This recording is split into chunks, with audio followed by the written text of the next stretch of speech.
હેરાફેરીનો પર્દાફાશ થયો રાજકોટમાં, જ્યાં દારૂની હેરાફેરી તો થતી હતી પરંતુ કિમિયો કંઈક નવો જ હતો। રાજકોટ ક્રાઇમ બ્રાન્ચે દારૂ ભરેલ ટ્રક સાથે રાજસ્થાની ડ્રાઈવર મહેન્દ્ર સારંગની ધરપકડ કરી।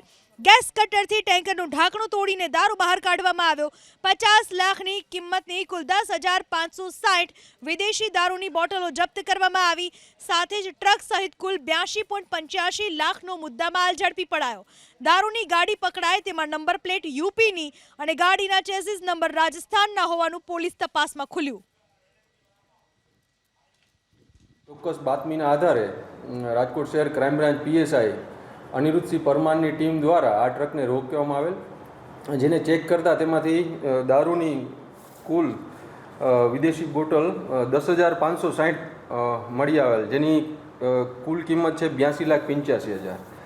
બનાવની હકીકતને ધ્યાનમાં લઈ આ ટ્રકના ડ્રાઈવર મહેન્દ્રકુમાર મનસુખરામ સારંગ તથા આ દારૂ મોકલનારને વિરુદ્ધ ડીસીબી પોલીસ સ્ટેશન ખાતે ગુનો દાખલ કરી વધુ તપાસ